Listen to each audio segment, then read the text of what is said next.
Did he go and leave you all alone now? I got a bad desire. Oh, I'm on fire. Tell me, baby, is he good to you? Does he do to the things I don't do? I could take you high. Oh, I'm on fire. Oh, I'm on fire. And I'm on fire.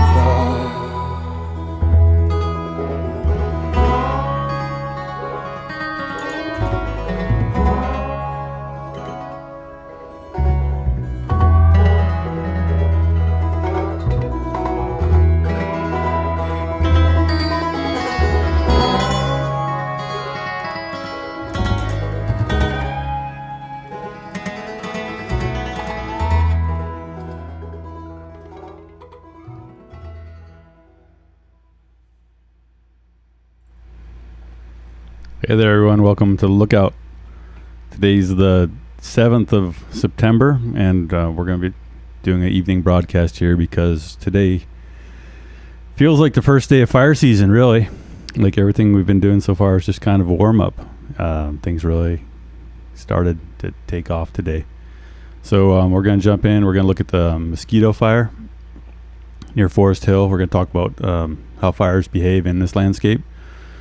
We're going to look at some past fires in this area. Then we're going to take a trip down to Southern California. They've got some real incredible fire going on down there too. So anyway, if you're affected by these fires, I hope that we can bring you some good intelligence and help you deal with understanding what's going on. And I want to introduce myself if you just joined us for the first time. My name's Zeke Lunder. I work in Chico, and I do wildfire analysis, really. Been working in fire since late 90s in mapping and helping incident command teams do the mapping in the fire camps. And then now I kind of do this work, and I do pre-fire planning. But I've worked on a lot of the big fires in the state, and I feel like there's some things I can share about how we fight these fires, why they get so big. Kind of the limits on our ability to control them when they get big. So we're just going to kind of use some maps and graphics and kind of fly around here and see what's going on, talk about it.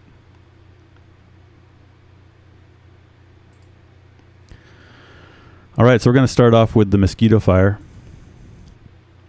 Mosquito started last night, and it's just one of those fires that got big quickly in a bad place, and now we're stuck with it. We'll give you a little regional perspective here. Here's Foresthill. Here's Volcanoville. And to get a little bigger picture, over here's Highway 80. Coming down towards Auburn. So Auburn's down in here. You go across the Foresthill Bridge and up Foresthill Ridge here. Foresthill, and this is the middle fork of the American River. And it kind of has a triple junction here with the north fork of the middle fork proper, and the Rubicon. So there's a lot going on kind of geographically here. And this fire started right kind of at that triple confluence. And so what we've got here is mapping from a program called FIRUS. And FIRUS is California Office of Emergency Services. They've got this plane that flies around and can scan the fire with infrared and then upload a perimeter to the internet. And it's publicly accessible data, so people like me can grab it and kind of do some of our kind of work some magic on it and bring it into programs like Google Earth and visualize it. So they're flying often right now. It's a really amazing tool. That's, in the past we were having to wait all night and get a perimeter in the morning once a day. Here they've flown this fire 4 times since last night. So this morning it was this inside shape here in the white lines. And by about 4 o'clock is out to here. So you can kind of see time-wise when things burn. So 4 o'clock, like I said, so it's been 3 hours that this fire's kind of been gobbling since this shape. But you can see that kind of between like 11 a.m. or so and 4, the fire kind of ran in 3 major directions and even drew an arrow. For us, one thing that we're watching here is that there's hydroelectric power generation on the Rubicon here coming out of Ho-Ho Reservoir. And there's power lines that come out of that. And those power lines are compromised by this fire. And so those are shut down right now. That power line kind of comes down to here and forks, and one leg of it goes down to Folsom and one leg goes over kind of towards Auburn.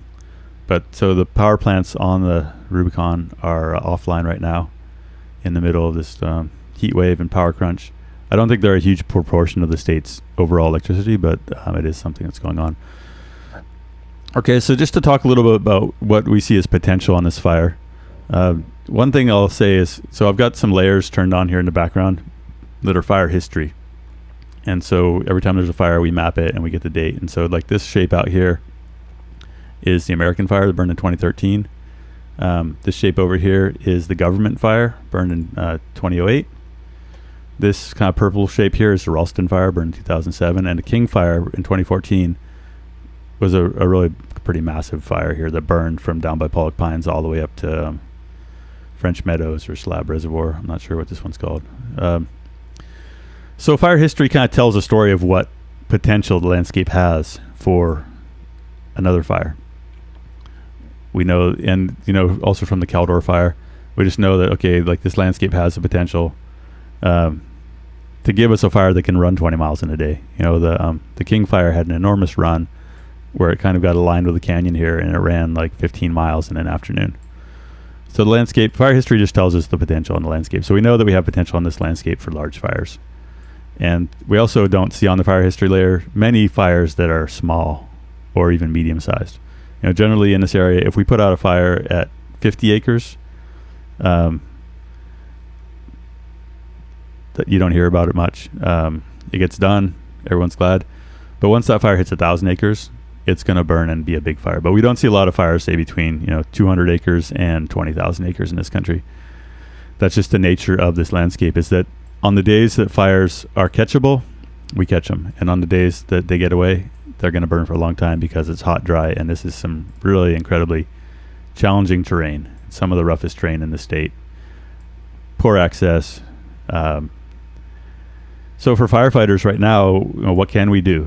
When the fire's popping up a huge column and making runs like this, we're not stopping it. We're not able to stop it with air tankers, with bulldozers. It's being driven by spotting, and there's no way we can engage the head of this thing. So firefighters, maybe they can come and they can hold on to the flanks here. Maybe they can work on the heel of the fire. But in general, we're not going to catch the fire at its head when it's making a run. It doesn't matter how many air tankers we have. So fire's backing down here. You can see, based on the spread over the course of the day, the terrain influence and also the up canyon winds that we get every day are blowing up the canyon. Tonight we're going to get down canyon winds, and we just know that every night we're going to get every night we're going to get down canyon winds. So there's potential for this fire to kind of get whipsawed. Last night the down canyon winds kind of pushed it here to make a down canyon run. So that's the worry, is it kind of backs all day. Maybe we get some dozer line in, maybe we get some direct fire line in, and then at night everything on the down canyon side gets tested. And we're not going to get a lot of firefighting done in these canyons. It's just the way the things are. So the big kind of concern right now, obviously, is it moving down canyon, moving up here onto this ridge and burning into the Volcanoville area. Really, we're at the mercy of the weather there, and we'll see what happens there. One thing that brings me a little comfort on that is just that when we look at the King fire, we look at the Caldor fire. The fires were more kind of fightable on the western flanks. We get more kind of time with wind at our backs to try to get things done. but still, it's a really dangerous situation. I just want to pull up. I'm going to pull up a few different layers here. As kind of a mapping specialist, we kind of we pull in a lot of different data, and we use that. So that's what we do on the Lookout. That's why you should come visit us on Lookout, is to geek out with us on the data, right? So make the computer think hard. Every red dot here is a structure.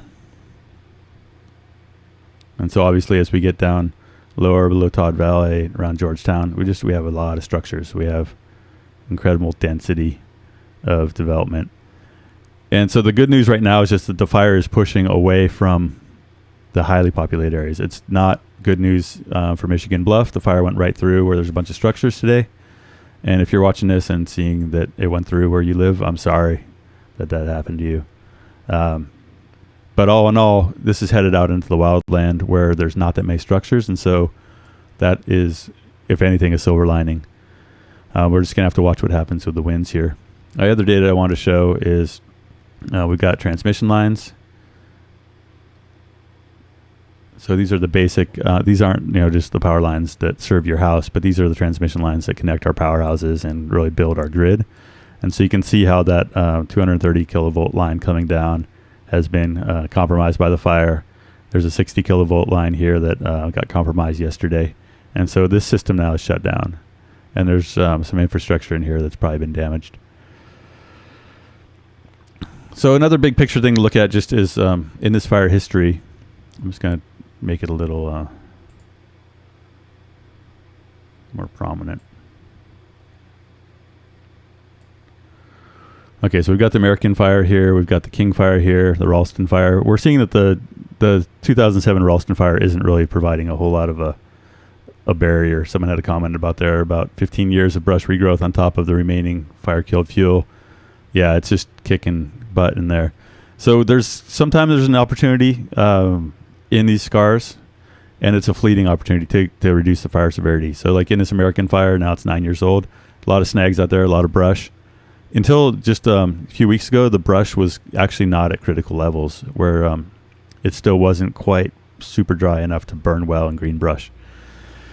But a lot of brush and snags in American Fire. One thing that may help out here is that when you get up into the American Fire, oftentimes we pick up fires in the same place over and over. This fire, American Fire, got put out on this ridge because that's where we could prep a big dozer line, cut a bunch of trees, and build this big box to contain the fire. So we can go back and we can open back up that box. And one thing that we have going for us there is that there's private timberland out here that where there was salvage logging after the fire. And a lot of those areas are, in general, when they salvage, they clean up pretty well if they're going to site prep and plant. So these yellow areas in here are private timberland that had some salvage logging after the last fire. And so that may buy some advantage on this ridge, this tactical ridge, in helping, they've reduced a lot of the fuels here because they don't want brush competing with their plantations. So, we start thinking early on these fires of what's the box. No one really wants to, everyone's got a different idea of what big box firefighting means. And on a fire like this, it's a necessity. If we can't get in and fight this fire directly, we have to start thinking big of where are we going to pick this thing up a week from now when the weather changes. What we know is as long as the weather stays extremely hot and dry, we're not going to fight the headless fire. We're just, we'll cool it off with air tankers. We may steer it a little. But if we look at what happened last year on the Dixie Fire, a fire like this driven by spotting and inaccessible terrain in historic drought on top of the hottest days in recorded history, it's going to do what it wants. And we need to be thinking here days out of what we're going to do when we get a weather break. So, we start looking at where we've picked up the previous fires. We got dozer line here in American Fire. We got lower severity areas where the King Fire burned into. But fire managers at this point have to start thinking about a big box strategy. A concern here is just that when you look at the fire scars, we've got the Ralston Fire that's going to help carry the fire, and then we've got no fire history. So we've got these dense forests that haven't had fire for 100 years or more that line up with the topography, and this fire can run this canyon over the course of the next week. And it can keep going. right? The weather, if the weather stays hot and dry and the fire is driven by spotting and terrain and upslope winds, it can go up here, it can go to French Meadows. Oh, I don't know what's going on. Thing's driving itself. Here we're at French Meadows Reservoir. And if you pop up here, just for the big picture, you go over the top from French Meadows and you're at Alpine Meadows, Olympic Valley. Over here you got Homewood.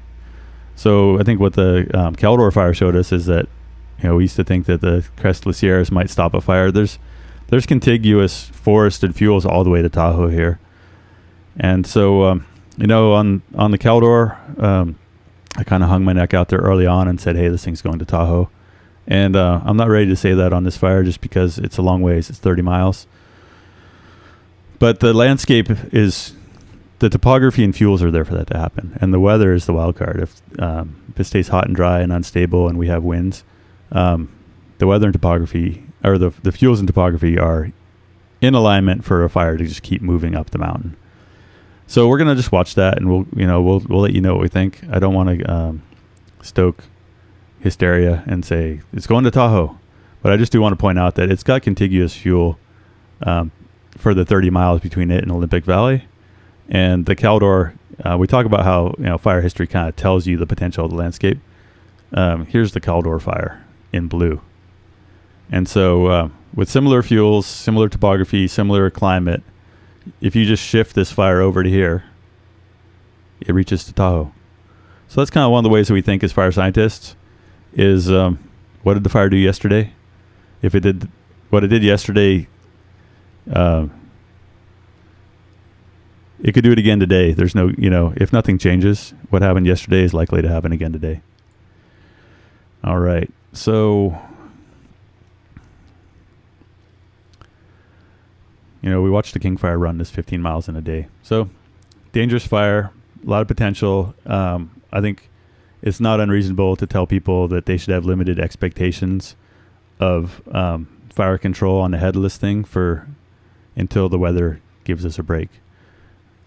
Just to be real about it. Firefighters, we've got a lot of resources. However, today we broke a bunch of new fires, and there's competition for air tankers, et cetera. But in general, Northern California is pretty slow. They're going to have all the resources they can fit on this fire in the near future. The only thing that's going to change is if we get new fires. Anyway, a lot of potential on this fire, and I think at this point, if you live anywhere, within, if you live in this area out here to the west, you should be prepping your spot. You should be cutting brush, and you should be just really paying attention to what's happening, because there's real limits to our ability to control fires under these conditions in this kind of topography. That said, when the fire gets to the top of the hill here and it doesn't have slope behind it anymore, we do really well at catching fires at ridges in this country, but we don't do that well at catching fires in canyons. So, decent odds that they'll be able to get some prep done and hold the fire at Foresthill Road. There's been a lot of fuel reduction done up here, a lot of thinning. I think what's interesting about looking at these other fires is just kind of the general shape of them, is that they're dominant kind of east to west. They can get kind of wide, but they don't just form this big kind of round blob. They're moving east. So we can expect that to happen with this. And we can expect there to be, in places where they have consistent down canyon winds, we can expect it to move down canyon. Okay, so I'll come back and answer questions later on. We're going to jump now to the Fork Fire. Fork Fire popped this afternoon, and we're going to jump in there and check it out. I know this fire history layer is a little confusing. I just want to, I'll say a couple things about it each place we go, and then I'm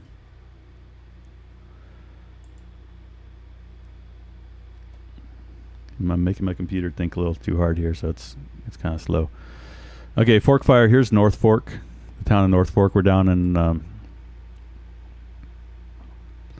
the southern Sierra. Here's Cascadal Woods.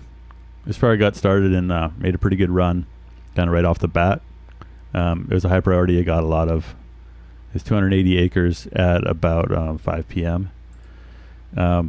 They pulled a bunch of aerial resources on here, and kind of once a fire like Mosquito is gone to the races, they put a lot of retardant on the ground trying to save people, save people's homes on the edge there on the northern flank.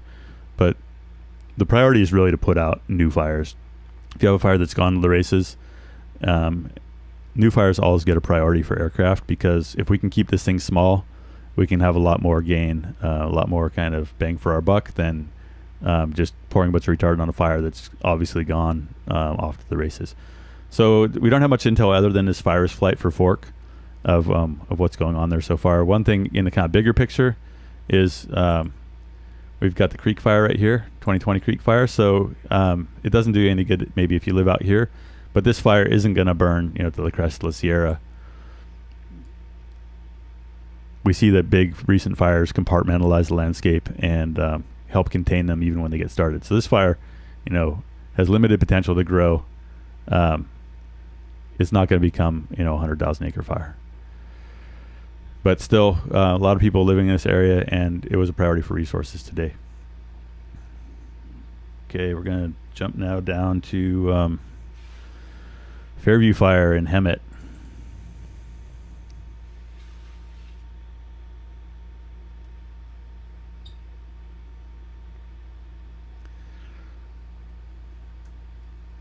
So I was just on the phone with a friend who lives down in Hemet, who's been a fire scientist and fire behavior analyst and student of fire his entire career. Really knows the ground out there. So I'm going to give you some of his thoughts on this fire. I know it's a little confusing to have these historic fires here in red, so I'll turn this off in a minute. But basically what they're telling us is this is like, we color them red because they're no longer really giving us any tactical value. 2003, 2004. So these fires kind of might as well not exist as far as like having any sort of benefit for firefighters. This fire here, the Cactus Fire, is 12 years old. In the past, we often thought in Southern California that at a certain age, chaparral wouldn't burn. So if we had a burn in chaparral, we'd think, okay, now we're good to go for 10, 20 years until there's enough dead material in there. One thing that we're seeing with fire scars now is that a lot of times we get invasive grasses and everything come in, and the fire scars just don't hold up as a fuel break anymore. So I'm going to turn off, just pan out here, and you can see that this whole area, there's no fire history. And that's kind of remarkable in SoCal, because SoCal's got fire history everywhere.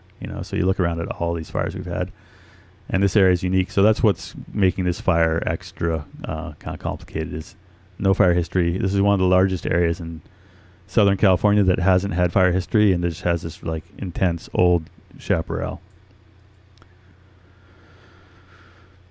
So let's turn off that and talk about what might happen here. Okay, so talking to my buddy who just knows this ground as well as anyone that I've ever met, he thinks potentially that this fire is going to burn all the way out to Mountain Center, out 74, around to Anza, kind of be picked up around the edges here, and potentially all the way back down here to Sage Road. That's the kind of worst case scenario, but we're looking at this incredible kind of wild weather coming with a hurricane coming, not hitting the state, but we're going to get the influence of the hurricane.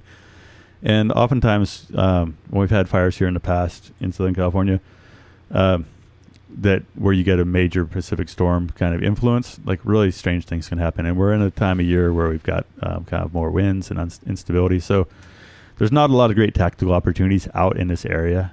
There's not a lot of roads. One of the reasons he said this area hasn't burned is just that there's not a lot of public use. There's not a lot of OHV use, people out shooting. And so there's potential here. The fire crossed Batista Canyon yesterday afternoon. And these spread vectors show you, I can't tell you exactly how many hours apart, but maybe 6 to 8 hours of spread. So the fire's just fingered out into all these areas where there's really not many good tactical opportunities to engage it. And there's not, out in here, there's really not many roads. There's some trails, but from the end of Cactus Valley Road out to Batista Camp, not much access. So this fire is going to be large, and that's just, that's not because anyone wants it to be large. It's because sometimes we don't have a say in the matter. There's a lot of talk about how the feds just want to burn everything. a lot of the times that's just, there's no other option. Once a fire gets large, we don't have the resources. If this fire has, 50 miles of perimeter, and we've got 500 firefighters, that's 10 firefighters to the mile. So it's just a matter of scale. Here, the fire's burned out to these irrigated pastures or ag fields. And so, in these areas, in some of these areas, it hasn't spread since yesterday, like along this edge here. But where it is spreading, it's there's not a lot of places to pick it up. All right, popping out of there, we're going to go over to the Radford. And I'm not from SoCal, so if I'm flying crooked, please forgive me. I didn't get any mapping from this afternoon. This fire made a pretty good run yesterday and pushed over the top of the mountains here. The ski area is a Big Bear. So I'm just going to pop back here. You see the ski areas, Big Bear Lake, the power grid. This fire and the Fairview, none of them are really impacting transmission lines. They're using the snow making equipment, the sprinklers at these ski areas to irrigate these areas, and the fire really didn't move much down the hill today. And so in a day of all kinds of extreme fire behavior and craziness, that's a good thing. I don't have a lot to report here. We'll keep an eye on it, but I don't, the latest perimeter I have on this thing is from about 11 a.m. And at that time, you kind of see where it had spread from the night before. That's the Radford Fire. So that wraps up the real active fires. We can jump out real quick and see there's some new fires burning up in the far northern corner of the state. And we're going to fly over the Central Valley here and just take a look at let's jump in here real quick. Yosemite. We got the Rogers and Red Fire. So there's also a new fire called the Aspen, and I'm not sure where that is. These fires have been managed for resource benefit by the Park Service. And as you can see on the Red Fire, this has been burning for probably a month. And this fire basically was contained the day it started. If you look at a big enough box, it's contained by granite. Right? It's up in the high country, and it's just been kind of poking around in kind of low shrub. It's up like at 7,500 feet. So Red Fire hasn't done much. It's putting up smoke on the hot, dry days. No one seems super concerned about that because if it's going to run up in anything, it's going to run up into granite. Fire, they've had a lot of fire in the backcountry here in Yosemite, and it's good. They've had more managed fire on the ground here than anywhere else in the country, probably on the West Coast at least. And it's helped them maintain the quality of the old growth forest there and protect it from being lost in fires. So bad news is that if you're going to Half Dome, it's going to be smoky, but that's life in the Sierra. That's smoke. Rogers Fire, same story. Been managed for a long time now. Sorry, I'm not a very good pilot here. Same with Rogers. It's pretty much contained by granite. It's kind of skunking around, but there's not a lot of place for it to go. So I know people are concerned when they hear that the feds are going to let a fire burn. They think it's going to be the next Tamarack fire. There are still places in the world where you can let it happen, and Yosemite's one of them. And if you go for a hike there, you're going to see some amazing forest because we used fire to manage that landscape. Look at all that granite. All right. A couple new fires, far northern California, Modoc. I don't have any data on those. We'll keep on top of it. Things are busy now, and we're just going to kind of try to we're going to focus mainly on mosquito because you could probably see it from the roof of my house in Chico. Anyway, I'll check out your comments now. Appreciate everyone's comments. I've got a title up here that says video by Michael Daly, but that's from a couple days ago, so can't give him credit for anything today.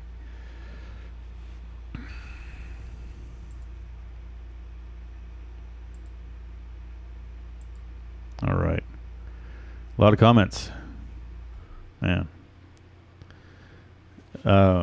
Mosquito Fire is on a rampage. Where's the biggest fire right now? I think Fairview is going to be the biggest. I'm not sure. Someone's looking forward to poster and prescribed fire season. Yeah, we're looking forward to that. We're helping organize the Prescribed Burn Academy here in Butte County. And we'll be sharing that on the Lookout. It's one of the things that we're really interested in around here, is sharing information on people using fire for to make their community safer. It was a leisurely summer until now. Yeah, it's pretty much hurricane season for fires. These start in Siskiyou County. We'll check it out. Someone says they hope that it doesn't turn into another Dixie fire, the Mosquito. Me too. There's that potential. The thing that we have going for us is that it's starting in September, not in July. So it's more likely we're going to get some weather on this thing sooner than later. Jefferson State Scalers gave me $10. Thank you. Appreciate your guys' support. People can also go to our website and you can subscribe there, and PayPal will give us, $5 a month or something. That really helps us keep this thing going. Someone says, yeah, they did quite an air show today, and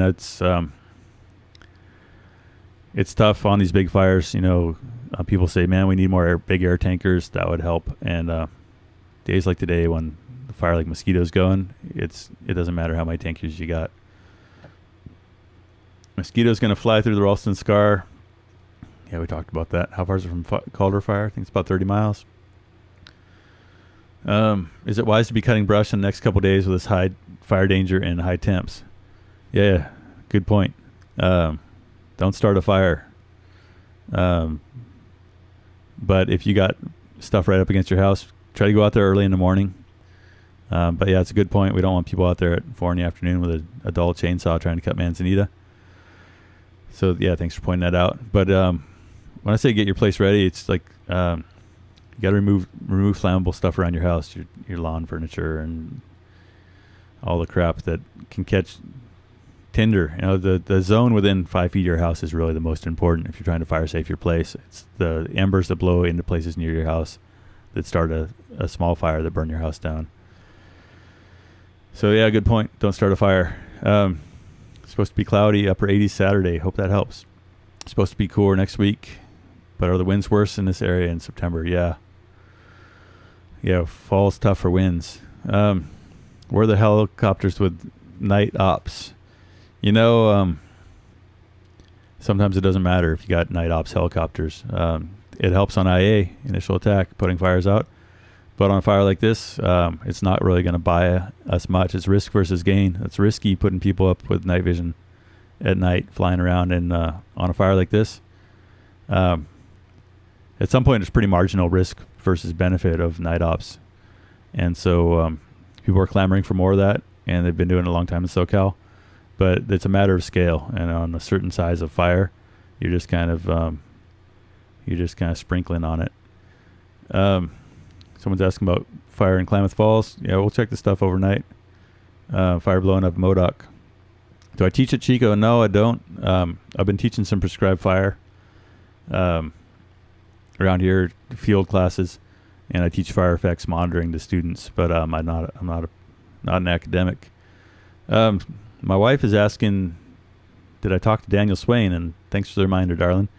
I did. I talked to Daniel Swain, or I emailed him and asked him what he thought about weather prospects and whether or not we had any hopeful news in the weather department. And so let me find his email because he said I could share it. I asked him what kind of meteorological opportunities does Mosquito have for steady growth to the east. And he says high potential, unfortunately. From a meteorological perspective, this is Daniel Swain, meteorologist. At least 2 to 3 more days of record heat and unstable conditions with diurnal up and down canyon convective outflow winds. So, with the column rising up, wind can fall out of those columns. And also if we have thunderheads, things cool down this weekend somewhat, but winds may increase and the risk of thunderstorms may increase. And widespread wetting rains are unlikely. Things might slow down slightly this weekend, but the fire has pretty favorable conditions to run up slope for 3 to 4 days at least. So I suspect it's going to get really well established in the drainages. It says SoCal's a different story where the inbound hurricane remnants might induce an extra downsloping wind and heat event on Friday prior to the onset of any rainfall, which could immediately then produce debris flows on the recent burn areas. Quite the setup coming. So he's working on a blog on his Weather West blog about it for this evening. my friend who I just was talking about in SoCal, he said he was on a fire in San Diego County when another hurricane influence happened. And they got this insane east wind that blew the fire all over the place, and then within an hour they were sheltering in place because there was flash flooding all around them. Thanks, Dr. Swain. I'll check and see any other comments, and then see how we're doing here. Someone says the King Fire started on the 13th. Yeah, we were on the King Fire and watched that 15-mile run. How do you access the various data files from Google Earth Pro? Been trying to find them on my own, but no luck so far. I'll post a link, or get a hold of me on Twitter, wildland_Zico, and I can share the link I'm using to create these perimeters. All these other overlays that I'm sharing with you guys, I make that from GIS data using GIS software. So I'm kind of a GIS, Geographic Information System. Those are the tools I use to do this stuff.